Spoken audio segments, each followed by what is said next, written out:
am undeniable. I am one of the best in the world, and I am the baddest bitch.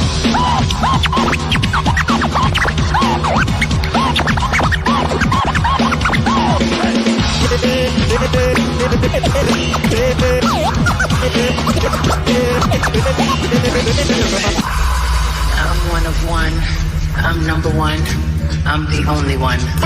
Don't even waste your time trying to compete with me. No one else in this world can think like me.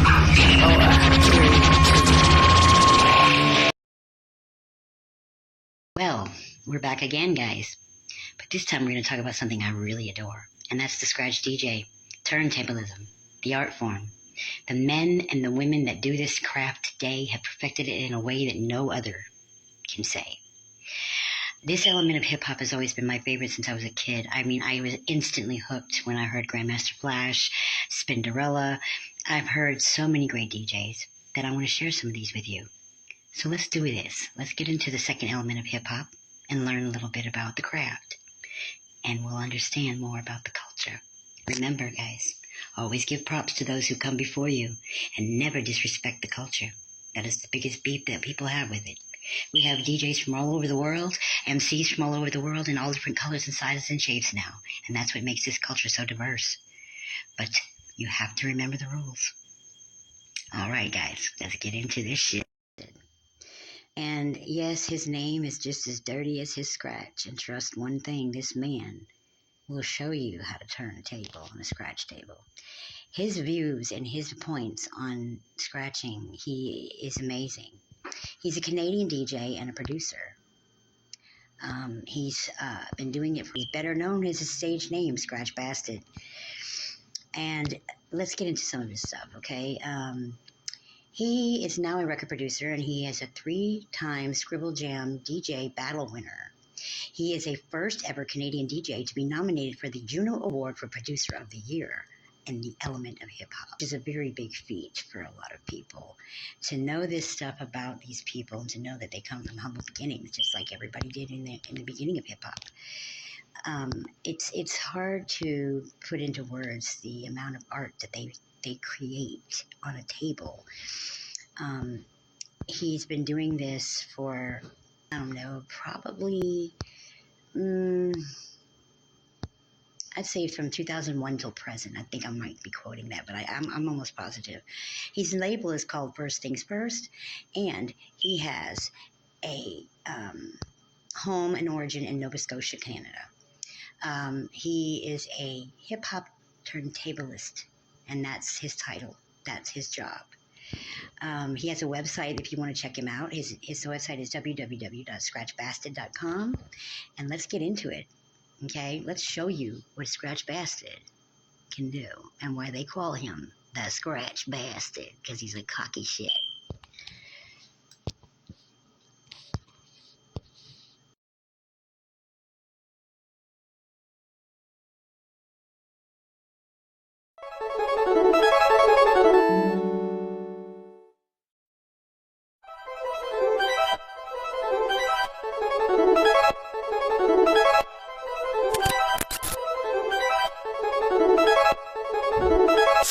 China, Brazil, India, Spain, Thailand, USA, USSR, Japan, Japan, Japan, Japan, Japan. Round one. Fight, fight, fight you. Fight.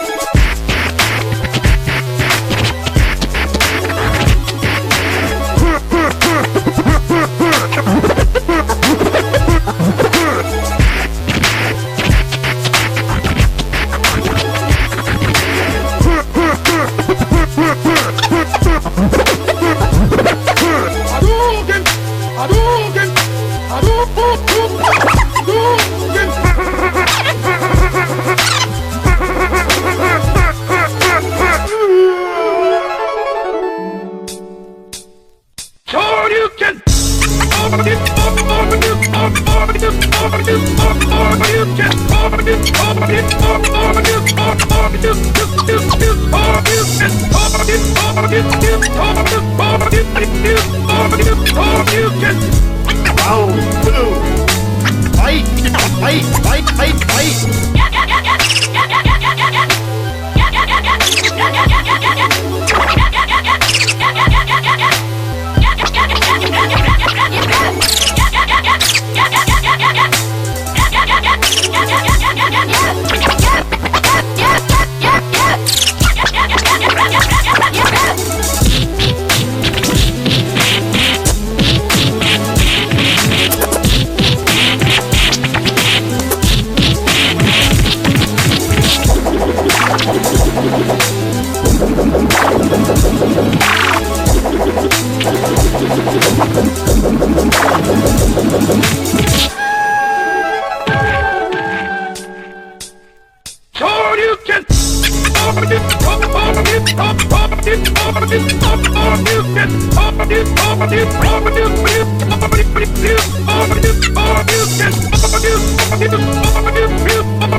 You win!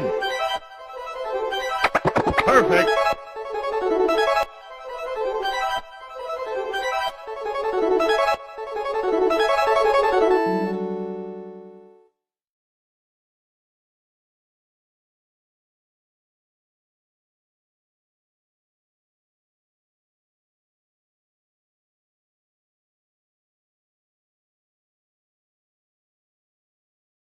What's up? My name is Scratch Bastard from Canada. When I was in my teens, I got into music. I was into just watching our MTV, which was much music in Canada, and I was really into all different kinds of music, rock music, R&B music, and rap music. And at the time, me and my best friend were always sharing music, and he got really into rap. So he got into, at that time, I guess, like Doggy Style and The Chronic. And then we would trade tapes and that, and then he got Method Man to Cal, and when I heard that album, I was like, oh, this is like the coolest, darkest, heaviest, grimiest thing I ever heard. Then we went back and listened to 36 Chambers, and really the Wu-Tang era is where I got into hip-hop music. I mean, I remember seeing it on TV, really, because I grew up in Halifax, Nova Scotia, which is pretty isolated. It's kind of above Maine in Canada, so right on the east coast. Actually, one time zone over from New York to the east. And we didn't get a whole lot of, there wasn't a whole lot of culture immediately in my vision, even at school and stuff. So on TV is where I saw a lot of it. And I remember seeing at the awards shows, there would be, because I was into music, there would be an award for a hip hop or a rap artist or a rap of the year, and there would be some performers. And so one of my earliest memories of DJing was seeing Jazzy Jeff and the Fresh Prince one of the years performing, I forget which, maybe they might have been performing Summertime, they might have been performing something off of maybe like I Think I Can Beat Mike Tyson or something like that, but Jeff was cutting up It Takes Two by Rob Bass and DJ Easy Rock, which is a song that I recognized, but he was doing something to it, but I didn't really get what was going on, but I knew that it was kind of cool. I mean, it depends what you define as production equipment. My first keyboard was just something that my dad had, which didn't have any sampling on it, but you could record a pattern on it. So I'd record a rhythm and then play something over it. It was really simple. It sounded awful, stock sounds. My first sampler was when I started getting in. DJing was my thing, so I had turntables and all that. And then I bought a 4-track, because then with the 4-track you could make mixtapes that had all crazy stuff. I was inspired by like Mr. Dibbs and Vin Rock and people of that nature. But my first sampler was an S950, and I bought that because one of the producers who I liked in Halifax, named Gordsky, made beats with one, and I said, well, if Gord makes these awesome beats with one, then that's what I want to get. I started pretty young, so I got into DJing when I was 15, and my mom started, like, it was pretty obvious that I was into it, but at that time I didn't even have a job yet. I did the odd jobs like mowing lawns and shoveling snow and babysitting and all that kind of stuff. Just making money to buy headphones and tapes and then eventually vinyl. So when I got into DJing, I wasn't even really thinking about a career. But then when I was in university, I started DJing a lot. And, you know, my parents were kind of like, then I decided to take a year off university just to do music. And they were a little bit skeptical, but the gigs kept coming in and I kept getting busier and busier. So I think as long as I kept bringing in more work and you know, they'd see me traveling around the world and they said, okay, well, you love doing this. And they were really supportive. In fact, my mom was one of the first people to tell me to go into a DJ battle because she saw a poster for one and said, hey, Paul, you're downstairs like working on all this stuff. You should go into this DJ battle. So they've always been really supportive of what I do. For me, the more I listen to music, the more I understand about music as a whole. So even what I learned today will tell me something about a song that I heard or enjoyed 15 years ago. And I'll be able to hear older music in new light based on things that I discover as A, a listener, and B, as an artist. Sometimes in discovering, you know, learning more about song structure or chords and keys and just music theory. You respect songs that you didn't respect, or you start to fade songs that you liked. I think everyone has their own musical journey, and for me, I'm just knee deep in it, and I'm always learning new stuff.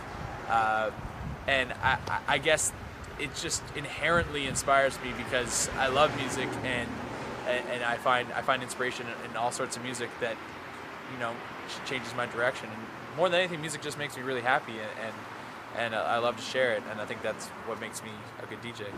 Being the underdog, I've always kind of come from a small city, or, you know, even on a global scale, a small country, and I've just always thought that, you know, defining yourself and setting up shop and saying this is what I do is your strongest asset as an artist, because then people can come to you just like if you have a really good restaurant on a crappy street. If you've got good food, people are going to come by and respect it. So they'll go out of their way if it's that good. And I think that me coming from a small town of 300,000 people on the east coast of Canada, I mean, I did have a lot of inspirational talent around there too. But, you know, just continuing to go, I've been at it for 15 years, and I think to go that far from where I started, I think that's been the biggest obstacle, I guess.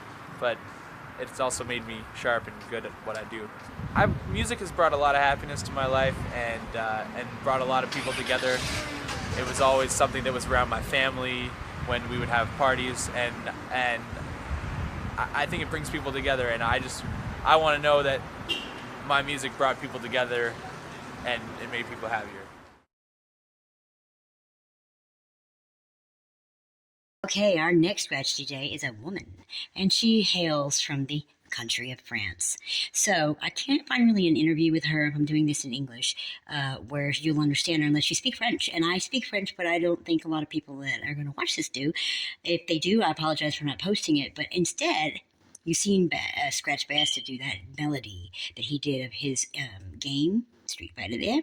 She's got one from the EA Sports days, and she does a lot of the musical in it that you'll recognize from your childhood if you're a child of the 90s, or if you're a child of the 80s, because some of it goes back to the Mario days with Donkey Kong. First appearance of Mario, Donkey Kong. That's the first game that Mario was ever put in as an active character. He was the barrel thrower that he would try to knock him, try to climb up the thing, and he'd try to knock him over. He was the first game is in Mario. But let's get to Lady Style. She's a goat, man. I'm going to show you two routines you might recognize right now. Hands in the air, put your hands in the air, put your hands in the air. Come on. Drop it like it's hot. Hold up. Yeah, drop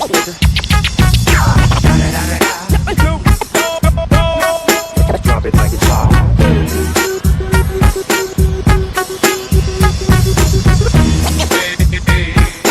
Drop it like it's hot. Drop it like it's hot. Drop it like it's hot. Hold up.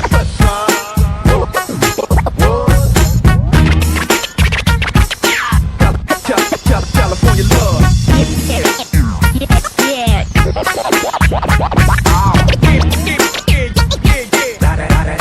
Drop it like it's hot.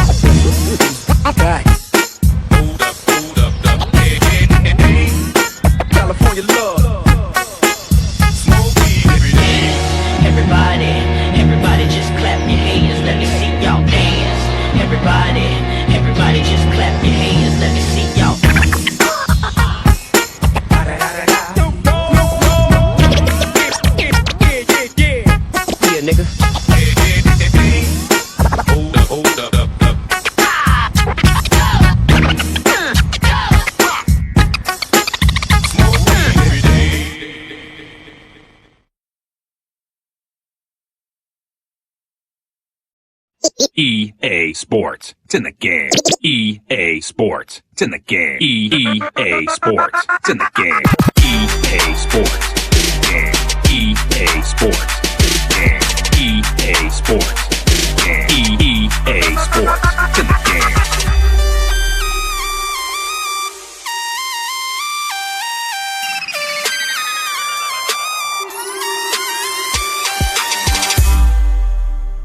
EA Sports. Who do we got?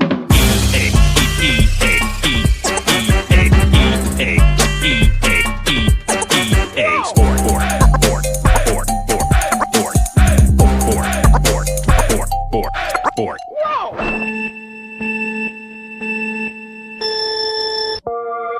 Here we go.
Round one. Fight! Oh, you get...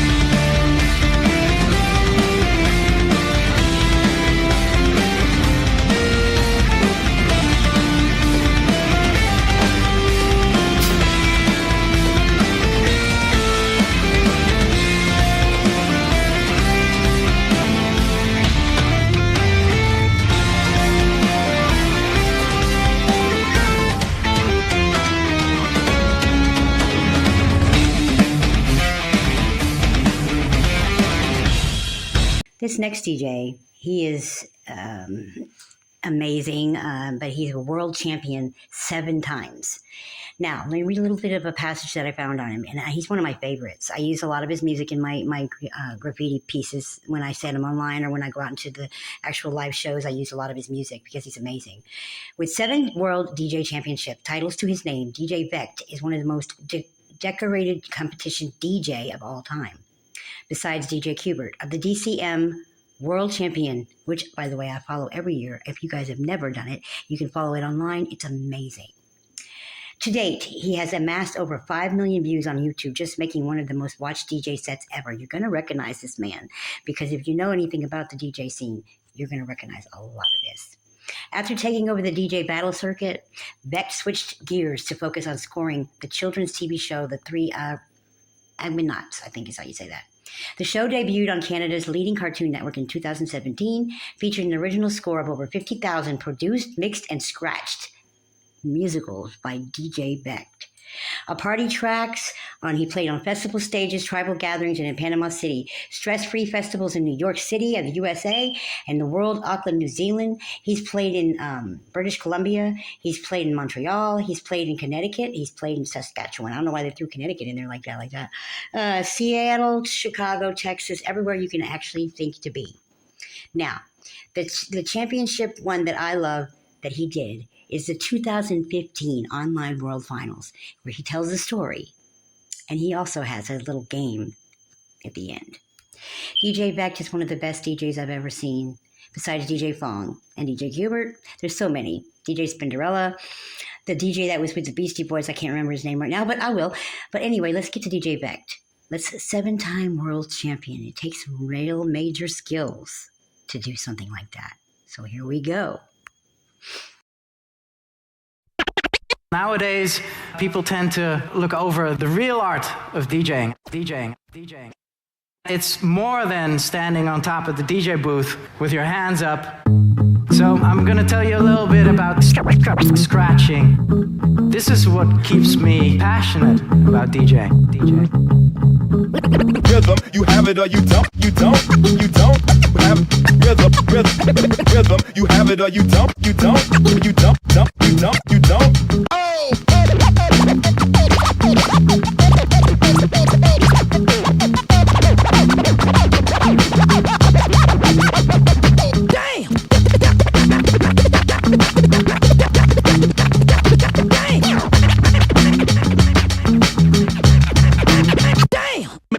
Make it funky, make it funky, make it funky, make it funky, make it funky, make it funky,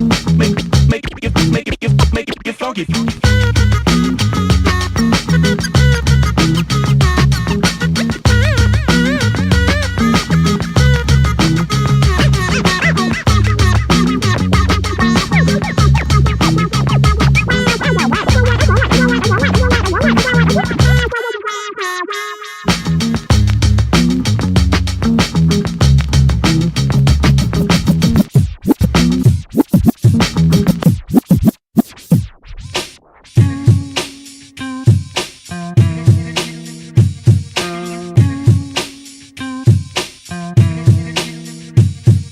Not quite my tempo. Dragging just a hair.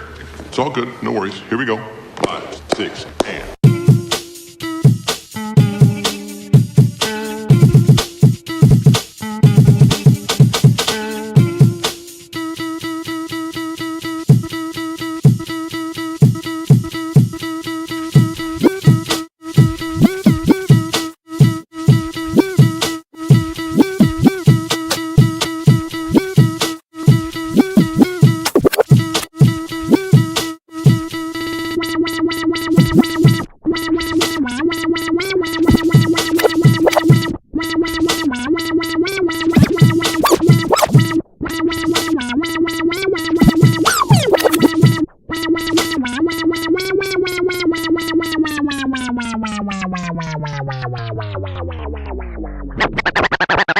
And now for something completely different.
next level. Next level. Welcome to the next level. Next level.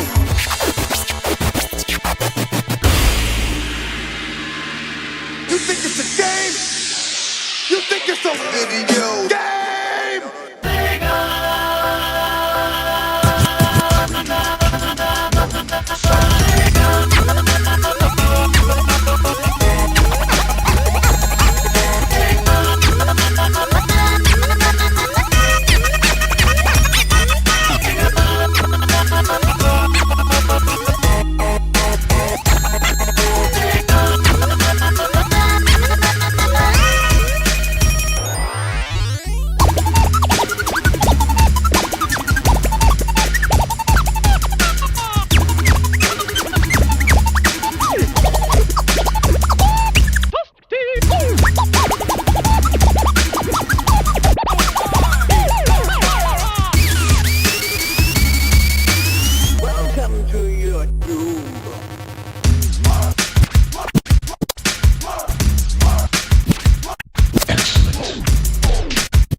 Outstanding.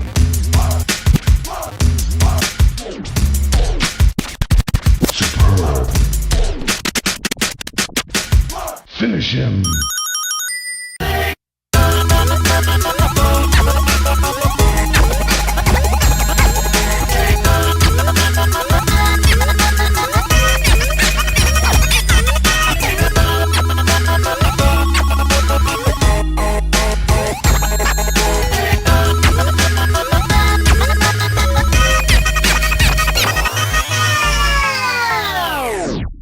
Flawless victory.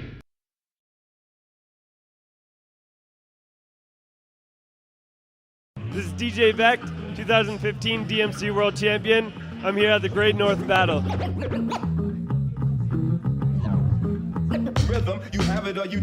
What up, world? This is John with 40 Ounce Heroes, and I'm here with DJ Vect. What does it mean to be the world champ for you right now? It means that everybody has higher expectations than they should about my performances. Now I can't screw up as much. I don't know. What can we expect from your routine tonight? Tonight I'm just doing kind of like a greatest hits of like, I'm doing routines from the last 5 years. I'm doing at least one from 2011, 12, 13, 14, and 15. Like just a little piece, like 90 seconds from each year. And I'm doing most of my stuff from last year that I won with. There's just one piece that I'm not doing because it's just too hard to do mixed in with other routines. But yeah, pretty much greatest hits, like 8 different routines or something. How do you feel about the King of the Dot battle that happened so far and the one that's coming up? I mean, you've been a part of King of the Dot through their DJ battles. Yeah. I like it. I'm a King of the Dot fan. I've always been a King of the Dot fan before I ever did the battles. When it's still like the parking lot battles and stuff, that's kind of when I started to get into it. Just when they started getting into clubs and things. And yeah, I like it. The battle was pretty dope. I think Diaz ran away with it, like on first watch. Like live, it's hard to tell sometimes. He definitely won the crowd over, so sometimes that's biased, but he killed it pretty good. Who's your pick for Wade versus Troy Brown? Good question. I don't know. I like Made Wade's style a lot, but I guess I don't know. I feel like for judges and stuff, he doesn't win like as much, I guess, versus certain styles and things. I don't know. I haven't actually seen a ton of Troy Brown, but I know that he battled in Don't Flop or something recently, and he's done some big stuff. So I don't know. I can't pick. I don't know enough. I'll say Made Wade just because I've seen more from him. Wade, we got a supporter right here. How would you like to see a DJ cipher done? I'd like to see it like structured so that because everybody there's so many videos of DJs just scratching with no direction nowadays. You can see it on YouTube and Facebook everywhere, but not many people know what it's like to actually like have planned like musical DJing and scratching, and just something, I don't know, I'd like to see something that is kind of accessible for people who aren't DJs, that isn't just like scratching a sound effect for 60 seconds, like a sort of a composition or something, you know? How do you feel about bringing all the elements together for this party? Like seeing the B-boys together. Is that something that hip-hoppers are used to nowadays, or how do you feel about that?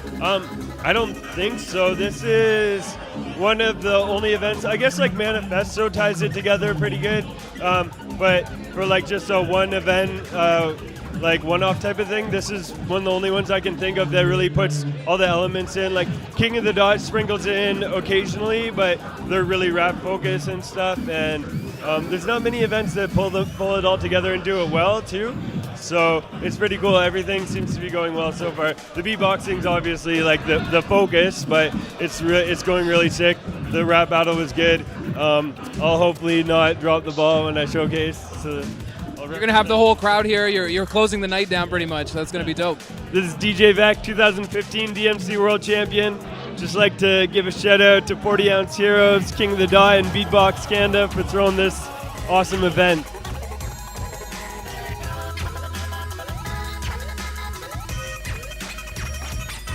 Having fun yet? Because I know I love this. This is why I love hip-hop culture, because it's so cool. There's so many different elements of this culture that nobody's even tapped into yet, that they're discovering now. These new artists that are coming out are doing things amazing because they have technology that we didn't have when we were kids. But that's why you give credit to the ones before you, because these men did it without the technology. Now, this next guy, I have to read a little bit about him because he's from France, but he's one of the most amazing DJs I've ever had on my sets. His name is DJ Fong Fong. Rain gear art, like tanks. When you buy one of these, you've got the guarantee it will last. Is what he did. He did a commercial. Just like his curious name, Fong Fong is an energetic character on today's international DJ circuit. Adoring fans praise him as one of the most musical, technical, creative DJs in the world. His entertaining viral videos become legendary, and they are still going viral today. He was in the competition of 2012, he became a world champion. Respected by DJ brands such as Rain, Radcore, Pioneer, and Orton Falls, he walks to showcase the DJ products to the next level. But he's not only the world champion on technique. The Praiser-born turntable master equally brings explosive energy to the studio and to the dance floor and captivates movies, drive-in parties with wild electric mixes of hip-hop, trap, house music, and much more. He is an amazing artist. And when you listen to him, when I play the stuff he's going to play right now, there's a video that I'm going to show you called Scratch Mart that he did with another scratch artist. The other scratch artist's name, I think his name's Mort. But they're both French, so I have to play these videos without an interview because they don't speak English. So, without further ado, be prepared to be wowed, because when these two DJs tag team, they swap over back and forth, back and forth. It's called, I forgot how DJ Hubert said it. It's like they feed off of each other. They pay attention, but they have to do it just exactly right, because if they don't, they screw up the whole set. It's a timing thing. Where they're moving needles on one side, the other one's doing the routine. It's crazy. You're going to love it. Ready for this? This is going to blow your mind. Guaranteed.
everybody got a deal.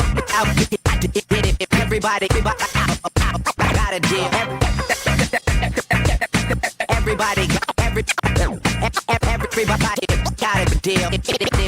Without one. Without one.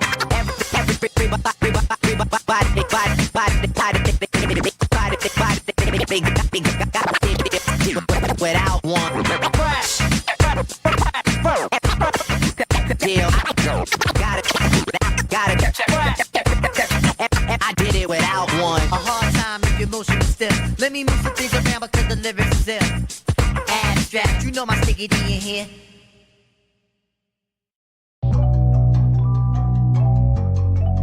What she doing now?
All right, so the last artist that I'm going to feature tonight is DJ Craze. He has been DJing since he was 14 years old, and he's from Miami, Florida. He's going to tell an interesting interview story about how he became a DJ at the end of his set on this one that I'm going to show you, his new song that came out called Slaves. He likes to tell stories when he DJs, and he's a very well-known DJ for everything he's done. We're going to call it a night, though, after this, because I have a lot of people. I'm just going to say this right now before it goes out. They're going to have a lot of people that's going to hate me because I didn't put DJ Cupid on here. The video is becoming a lot longer than I thought it was going to be, so we're going to do a second part, okay? DJ Cupid is in my head. He's one of the DJs I listened to whenever I was growing up, and he's also such a champion, guys, that they actually asked him to step down. That's really, really, he's just badass all the way. But I will feature him first off in the next video. I promise you that. The DJ Craze and DJ Cupid happen to be kind of like battle enemies. And DJ Craze, by the way, is a battle DJ. He loves to battle. He likes that more than just doing routines. He likes to battle. they also battle in scratching. They don't just battle in MCing. So there's an interview afterwards with DJ Craze, and it's quite interesting. He'll tell you about his life and how he became a DJ. Well, I had fun, guys. This is Biscuit, the Bronx Baby. Biz, the Bronx Baby, out telling you about her first love of hip-hop would be this here. The second one I'm going to do coming out is going to be about beatboxing. Interesting, huh? Anybody know any beatboxers? I can name some right now. Biz Markie, Dougie Fresh. Hey, Ren beatboxes. The Fat Boys. We can keep going, but it'll be interesting. Stay tuned for my next show. Peace out from the Bronx, baby.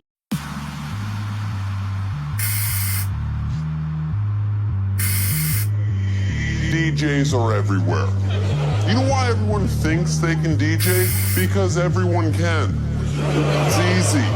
Pat your head and rub your stomach. There, you're an amazing DJ. 90% of what DJs do is pretend to touch stuff. Stop acting like you're so busy. You're not hacking into the main frame of the Pentagon. You're a professional iPod controller. Go DJ, that's my DJ. Go DJ, that's my DJ. Go DJ, that's my DJ.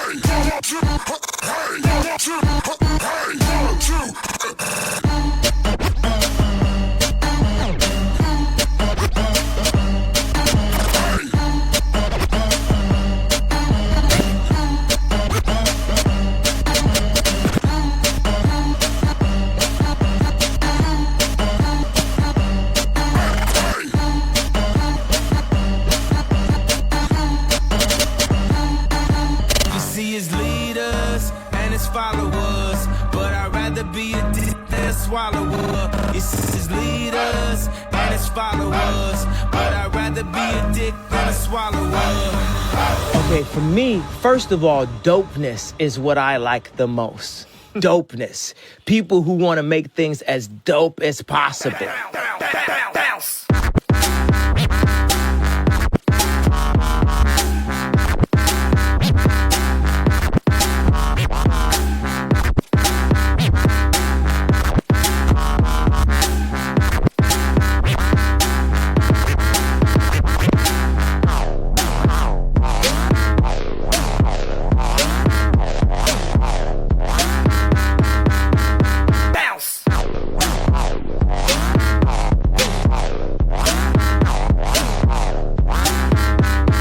Show you how to do this shit.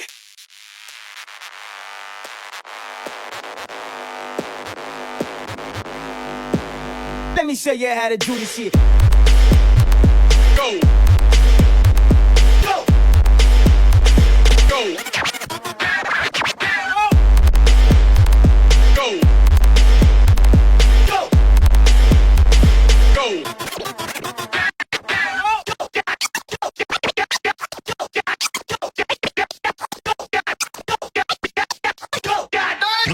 Check out now.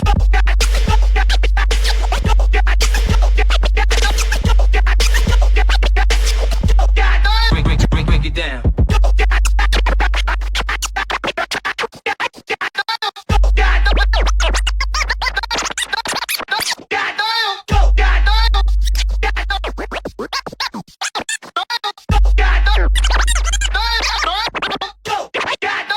I'm tired of the same old shit. This shit is discouraging. I don't even pay attention to this. I don't want to be like none of these niggas. I don't even want to look like none of these niggas. You know what I'm saying?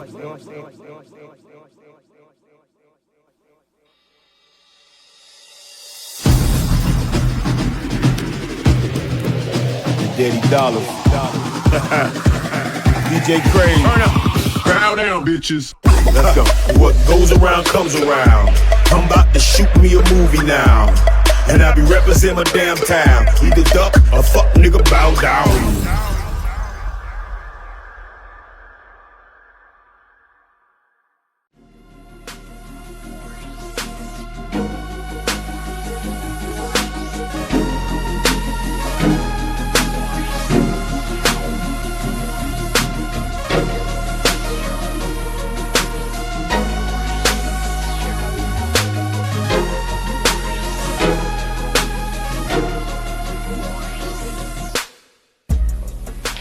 started DJing when I was 15. My brother was a DJ. I thought he was cool. I was a hip hop boy. I was in love with hip hop. I couldn't break. I couldn't rap. I couldn't write graph. And I just wanted to be part of the whole culture. So that was like the easy way for me to get in it. Easy way for me to be, cool. So I just started fucking around with my brother's turntables, and him and my mom got into a fight one day, and I wasn't allowed to go to his house anymore. And I just got depressed, like severely depressed. My mom noticed it. And around the same time, a hurricane hit Miami. And it was Hurricane Andrew, one of the worst hurricanes ever. And our house got fucked up. Our roof was all leaking and shit. And so my mom, the nice, mom she is, the greatest mom on the planet, she got the insurance money and she got me 2 decks just because she saw I was just so bummed out. And that's how I got into it. And from that day on, I was just practicing my ass off. Like no friends, no girls, no nothing, just me in my room, smoking my weed, practicing. And I made it happen.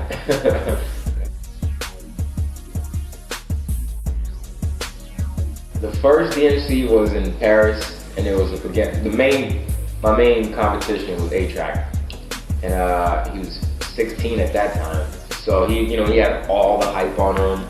he was part of the Invisible Scratch Pickles, which was like the crew to be part of back then, Cuban and them. And it was just, he had all the hype. I had hype because I had done my 98 routine, and like, people at that time were like, holy shit, what the hell was, because I just came out with like, at that time it was either you were good at beat juggling, you were either good at scratching, or you were either good at body tricks. I came in that year and I just did all of them. And people were just like, what? Alright, this guy from Miami's nuts. Watch out, A-Track, he might come and take your shit. But A-Track had all the buzz. Anyways, we both fucked up on our routines. We both, fucked it all up. But I fucked up the least, I guess. I had, more luck that day. So I won. That was the first one. And but I knew A-Track was gonna be a problem. So I remember winning. And I called up my boy Develop, and I was like, yo, and Develop was part of my crew, the Allies. And I called him up and I was like, yo, I want to ask A-Track to be down with our crew because this guy's going to be a problem. I don't want to battle him again. I think he'd be better with us. Like, he's really not fucking with the pickles. And so yeah, I got A-Track down with the crew. And that was 98. Wow. Yeah. When I was practicing for the DMCs, it's like a year process. Not practicing the whole year, but throughout the year, you're like looking for beats to juggle, looking for phrases to use. You're making up a lot of routines. Like I would make up like a routine a week or something like that, and just show it to my boys and be like, you think this is some next level shit? And they'd be like, and I'd be like, all right, throw it away, work on a new one. So that's the process for the whole year. And then when you have 5 dope routines, you find a way to like make them all mix, you know what I mean? And that's it. It's like a whole year thing for fucking 6 minutes. You know what I mean? And it's fucking mad stressful. I think all my anxiety that I have now came from those years of just practicing and not knowing what's gonna happen. Because you could have 6 minutes of the dopest shit, and one little needle skip could fuck it all up. You know what I mean?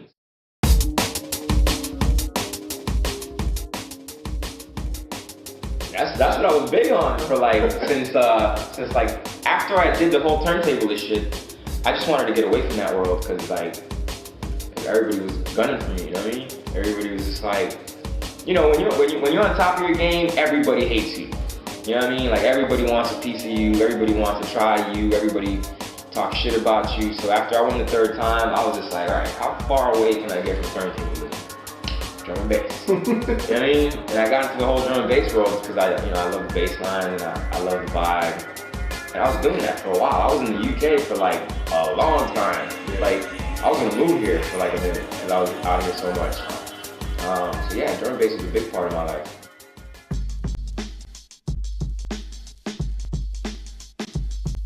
Hell yeah, digital DJing all the way. I remember when it first came out, It was called Final Scratch, and the people that were putting it out were Stanton, and I had my needles with them, and like I was sponsored by them or whatever. And I remember the first time I saw it, like it was honestly some top secret shit. Like they literally picked me up in a limo at my house. They didn't want me to drive to wherever the hell they were gonna, show me the shit. It was the owner's house of Stanton. Anyways, they drove me there and they were just like, yo, you can't tell nobody, you can't take pictures, you can't do nothing. I was like, what the fuck are you gonna show me that I haven't seen? And I remember seeing this shit and automatically I called the develop, I called the Bay Track, I called everybody. I was like, yo, Back to the Future, homie. I just seen the next level shit. This shit's gonna take over. I was freaking out because like at the time, it was the greatest thing ever. It was just like, wait, I don't have to carry my records. I don't have to like burn duct tapes. You know what I mean? I don't have to. Back then having an album cut was kind of messed up because like the grooves are small. So if you wanted to play an album cut, you're always gonna get feedback in the club. It was always like a bitch. And just playing regular vinyl at a club was a bitch. You couldn't have it too loud, you couldn't have the monitor too loud or you're gonna get feedback. Once you use them a lot, like back when I was using vinyl, I would just throw them and they would always get scratched up. So when that shit came out, it was revolutionary and it changed everything. Yeah, definitely. It changed everything and I knew that shit, so I started using it. So yeah, I love it because I don't have to carry my records. I'm a little dude, you know what I mean? I've been to Australia like once a year since '98 for all kind of different vibes. Like in the beginning, I was going there just for like hip hop, turntablist stuff. Then around 2000 till like 2004, I was going out there for like drum and bass, hip hop vibes. I toured there with Beatnuts and Rock Raider, rest in peace. Like I think 2003, something like that. And the last couple times I've been out there, it's been just for festivals, like Good Vibrations and Park Life. Things like that, and it's always crazy. Yeah, it really do that. It's always amazing. They're up for anything, and that's what I like. So right now, I'm getting more comfortable with my production. I'm putting out my EP hopefully by November or October. Well, that's the thing. I hope it's some new shit. You know what I mean? Like, because when I hear it, I think it's some new shit. You know what I mean? Because I don't really. I don't know how to like sit there and be like, all right, I'm gonna do this, stop. I just go, okay, let's see what comes out my ass right now, you know what I mean? And I start working, and my boys come over and they're like, holy shit, this is some fucking other kind of like, it's 4/4, and some of it ain't 4/4, but it's, it's kind of like dance music, but it's hip hop influence because I'm taking a lot of hip hop samples. Like I love what Switch did on that new tune that he did, Throwing Stones. Like he's sampling and shit, and I love what Flying Lotus did with that Astro playing song. It sounds like hip hop, but it's 4/4. You know what I mean? But it has that soul, and that's where I'm gonna try to go with it.